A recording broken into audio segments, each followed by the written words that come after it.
Now I know what you're thinking, Tim. What are we doing at the beach when you said you were going to be in the mountains, sliding down hills, looking sideways on the stand-up sled? Well, I've been there, and as you'll see in a bit, I did that.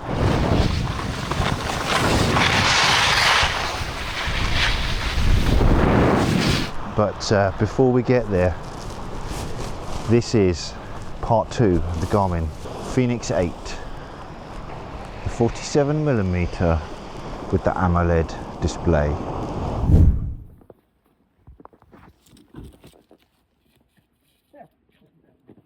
I'll take anything.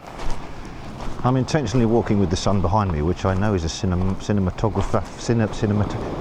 You don't do that, but I just like seeing the sunset going down. So what's this part 2 all about? Well, the part 2 was all about testing the watch in a more of a hardcore, rugged, extreme environment, using it what it was actually built for. Hold on a second, let me take these off so I can see you and you can maybe see me. I'll turn around a little bit so we can get some natural light on the old face. Man, that's bright. So yes, testing it out in the Alps, and that's exactly what I did. I'm going to take you through that in just a minute and let you know how that went. But before I do that, I have a confession to make. I've got a confession to make to you all. I've let you down. This trip didn't quite go to plan. I didn't get the things done that I was hoping to do, and I didn't get the videos made that I was planning on making. The watch, however, the Garmin Fenix 8, the 47mm with the AMOLED display, that didn't let me down, and that hasn't let you down. But for reasons that will become clear in a little bit, you'll understand, well, hopefully you'll understand why things didn't quite go to plan. But it's okay, because I'm using it as a means to be better at doing this. All right, day 3 of riding. Finally we've got some bluebird conditions. I've got my watch running. I'm not going to bore you with the battery stuff going on, but I'll show you some stats, show you how I've got it set up. I know I said I was going to be using the Action 5 Pro for this trip, but that's currently stuck in a pocket, which I can't get to on this lift, so I thought I'd use the old iPhone 16 Professional, because that's what it's for. Weird, I keep seeing people riding the lift back down the hill when they've got skis on their feet. Let me show you. There's some people coming this way. Why are they riding the lift down? That makes no sense to me. Just slide down on your skis. And well, they didn't look injured.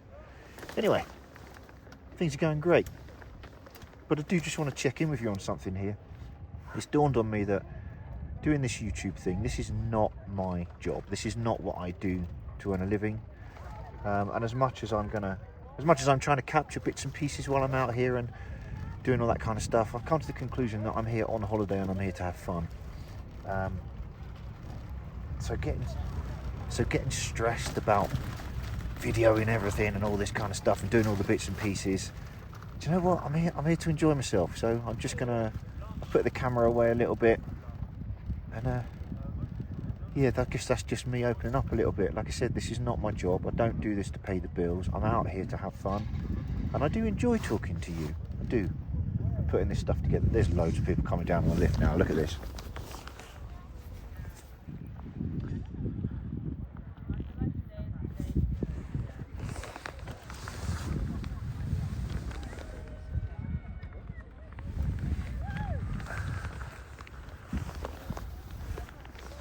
What a view though, right? Amazing.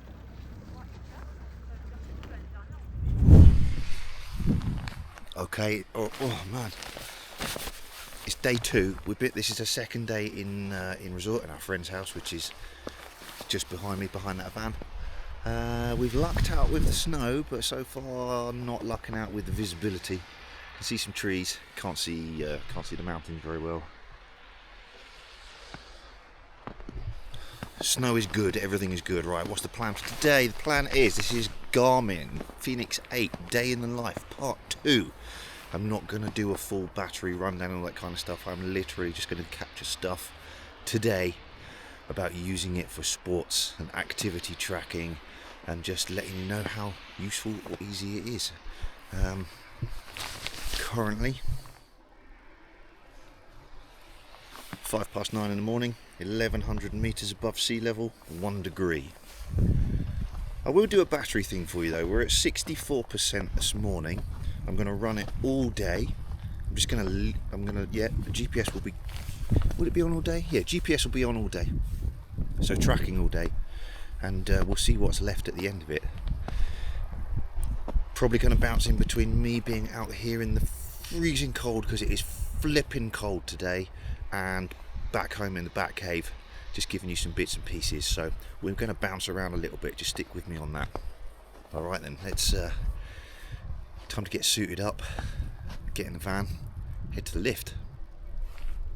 All right, so this is how I had my watch running when I was on the slope. So I'm pretty sure I had all of this set to standard screens. I didn't do anything different. So we just clicked on the snowboard. Right, instant detection unsupported. Rather than me clicking all the way into it, I'm just going to scroll down here and I'll just show you the data screen. So maximum speed, distance, current speed, current run, descent, more distance and speed stuff.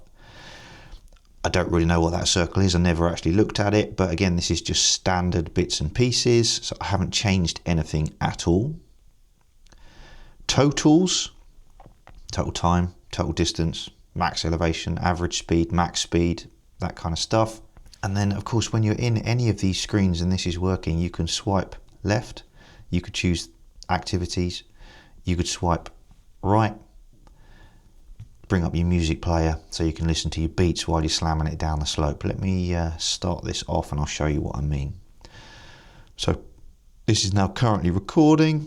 The screen auto locks, which is good because it's underneath your gloves and stuff. You don't want the screen being tapped and messing things up. So you just hit that little icon, slide that down, there we go. Slide right, I'm into my music player, Spotify, easy connection to the AirPods. I've spoken about that already. Back to the middle, there we go. There's my data screens. And then off to the left, I can change my sport, view my runs, navigate courses. You can do a lot more all within here. So standard settings, I haven't changed anything. I'm going to customize this a lot more now because there's some certain things that I want to see on certain screens and some things that I don't want to see on certain screens. So I'm going to change that all around, make it work for me. So yeah, if you're doing high rocks and you can't count how many laps you've done on your run, and some people can't, I don't know why, but you can set your watch. So your watch will tell you total, distance, time, laps, all that kind of stuff. So you never make that mistake again. I'll show you how to do that in another video. Make sure you hit that subscribe button so you don't miss out on that one. That'll be worth watching. So watch usage for this little trip. Really simple. There was 1 day of travel. Left home 9 AM in the morning. Watch was charged up to 100%. Put it on my wrist. Headed off to the airport. So day of travel. Normal watch stuff going on, but no GPS usage at all. We then had 3 days of riding, 2 of which we got a bit unfortunate with the visibility. The snow was really good and it snowed a lot, but the visibility was down. And then the final day of riding, we had super nice bluebird sky. And I know this is about the watch, but I discovered something very useful to know about the Action 5 Pro, the DJI Action 5 Pro. I made a mistake using this and it had my back. I'll explain that in a bit. So yes, 3 full days of riding, 2 of which the weather was really bad. The final day we had bluebird sky. It was mega. And then another day of travel coming back where no GPS usage, but again, the watch was just doing its thing. It was connected to my phone and notifications and all that kind of stuff pinging through. I genuinely thought that I was going to have to charge this thing up at least once based off of usage at home, where normal usage I just got kind of, I can't remember how many days it was. You can watch that video up here, part 1. Have a watch of that one. But I didn't need to. In fact, I made it all the way home and then I made it another day and a bit before I put the thing back on charge. And I only put it back on charge because I was going out for a long run and I didn't want it to run out while I was out there. So genuinely surprised, in a good way, really surprised about that. But is this a thing, right? Will batteries improve the more you use them. I was under the impression that they would gradually start to degrade the more you use them, but it seems like if you're an engineer or electronics battery specialist person, then let me know, because I want to know, I want to learn more about this, right? Can I, if I charge it, use it, am I conditioning the battery so that it's able to work better? So anyway, that one, pleasantly surprised with that. Right, let's get back to some snow. One set, ready to go, pressing the button, 3, 2, 1, button pressed. Let's try not to fall over. Okay, first run done. The visibility's not the best today. There's plenty of snow around. I'll show you, you'll get to see some of that in a minute. Just warming the legs up. Here's the obligatory sat on a ski lift shot. Are you ready? 3, 2, 1, go.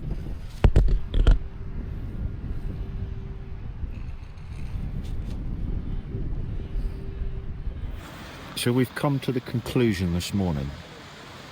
I am not good enough on my snowboard to be able to stay upright and video.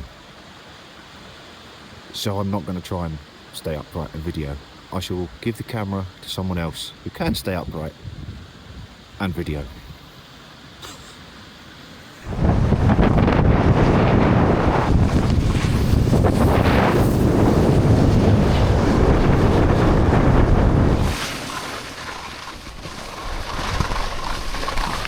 So as you can see from those last few clips, the weather was not the best. The snow was amazing, but the visibility was, well, let's just call it questionable. But it is what it is, right? You're only out there for a few days, you've got to just go with it, so you make the best of it. The final day coming up in just a bit, blue bird, it was mega. But that action camera, I think it handled that low light, foggy, misty conditions really, really well. I mean, let me know what you think. But that brings me on to something else. So later on that evening, we went off and watched the start of start that one again, Tim, we'll leave that bit in because it's real life. We went off to watch the start of a local Nordic ski race, which was amazing. I've never seen one of those before, so you take opportunities when they have you, right? This is the year of saying yes. If you enjoy something, you do it again. And if you don't enjoy it, well, you don't do it again. No worries at all with that. Maybe some things you don't say yes to, know what I mean?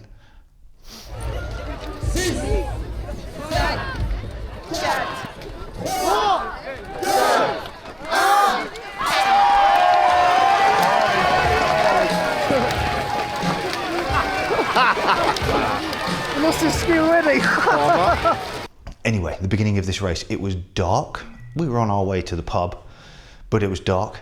So I switched the camera over to what's called super night mode, just to see how it handled it. And I think it handled that really well as well. However, I made a mistake because I just switched the camera off. And then the next day when it was Bluebird, I handed the camera over to a friend of mine, Luke. He was doing the filmerizing because he can stand up and film, whereas apparently I can't. I tend to fall over a lot when I'm trying to, in fact, I just fall over a lot anyway. It's got nothing to do with the camera. But yes, I'd left it in super night mode. Didn't realize until afterwards when I downloaded all the footage and I was like, oh no, this is gonna look awful. It was like the brightest day you can imagine in your life. How has it handled it? Well, let's have a look. And you tell me what you think. I mean, maybe it's a little bit over-processed. What we should have done, instead of at that hook, Luke, Yeah, we should have actually skied him down to there. yeah, taking the right there. Yeah. Yeah, we should, yeah. That hook there, Jamie. Yeah, Yeah, that. You know, we should actually Should have done that. then we would Didn't do that though. we didn't. No. No, we are now. Oh, I think we go with the button. We're safe with the button. Yeah. He's making us go on a button lift. Yeah. Potentially a little bit over the top, granted, but it's YouTube. We're not trying to play this on a big screen. So yeah, there we go. A fortuitous bit of luck. Leave it in super night mode. Start filming in Bluebird conditions. It handles it absolutely fine. Okay, two things have popped up off my last two videos. The first one being the durability of this watch.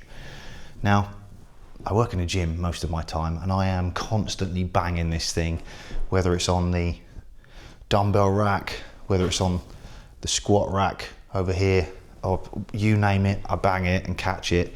And yes, I banged it while I was away as well. So what's the durability like? Well, the honest answer is, and this is no word of a lie, I genuinely can't see. I mean, maybe I'll do some close-ups, maybe I won't, if I need to or not, I don't know, but I genuinely can't see any. Does that pick up on it? No, it's trying to track my face, isn't it? Anyway, I genuinely can't see any knocks or bangs or scratches or anything. Now, I'm not saying it won't scratch up if you hit it, I'm sure it will do, but the durability of this has been so far very impressive, and you, for this sort of money, you should hope it is, right? You don't want to be dropping best part of £1,000 on a watch to brush past a cushion and it scratched the screen. Like, come on. And the second thing is a comment on my last video, and this is a valid comment. They were talking about the lag and something that's unacceptable with a watch of this caliber. Again, when you're spending this sort of money, and 100%, it is unacceptable for that to happen. However, I have genuinely not experienced any lag whatsoever with any of the operations of this watch. But what I will say is this: when I took it out of the box and I decided that the 47mm was the one for me, I plugged it into my computer and I updated to the latest firmware. So if you haven't done that, do so. It seems if there was a lag problem, there isn't now, and I think this was a known thing. When they launched it, I think I seem to remember something about when you were trying to change the watch faces, it would like stick a little bit and then move. No problem. I've not had any problem with it so far. So durability, very, very good so far. Lag, software glitches, I haven't experienced any, but I did immediately upload to the latest firmware version. So do that. Now, when I'm out riding, I will use an app called Ski Tracks, for no other reason than it was the very first app that I used when I first started to get back into snowboarding, and that was the one that was suggested to me. I actually met the owners of the company that create the app, so lucky me. Anyway, that's the one that I use. But because I'm also using my Garmin, I thought it would be interesting to compare the two. Not because I was trying to see if one was better than the other or the accuracy percentages and all that kind of... It does, none of that matters. It just doesn't. What I was interested to see was, were they fairly close to each other? So my interest is total distance, total snowboarding distance, so downhill distance, fastest speed, average speed, and a map of where I've been. So I'm going to pop up on screen now. You can see that there's the Ski Tracks set up. You can see that, I mean, the user interface is pretty straightforward. I'm not going to lie, they could... Steve, Lorraine, if you ever happen to watch this, you could probably do with updating the user interface on this. It's a wicked app, but come on, it's 2025, you know what I mean? And now we've got the Garmin version of it. This is the native Garmin app, and this is the information that it brings up and shows us. So we can see that while they're not exactly the same, I didn't expect them to be exactly the same, they are relatively close. Now, obviously, if we're just between you and me, when we're telling people our top speed of the day, we will always choose the fastest one of the two options because, well, I mean, technically, that's how fast you went, right? Why would you tell someone it was the slower one? I didn't. Just between you and me, though. All right? So, yeah, both fairly close, both super useful, if that's your thing. For me, I'm just interested to know the numbers for no other reason than knowing the numbers. All right, let's get back to some snowy clips. End of the day, I'm about to pause the watch. Let me see where we're at. All right, pausing. Watch is pausing. 3, 2, 1. So there we go. Day in the life of the Garmin up on the hill, and I've run through some stats. Incoming snow. Wait, do it that way. Now throw it. Children will be children. When I've got 1,002 subscribers, Jamie, and I've got a trip out to Bali, I won't ask you. Not laughing That's now. snowboard there. Surf? You like surfing? Oh, I like surfing. Yeah, there you go.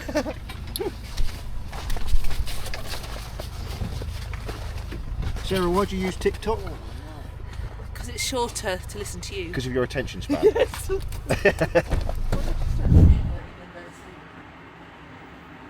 So there you have it then. If you've enjoyed this video, you got something from it, don't forget to give it a thumbs up.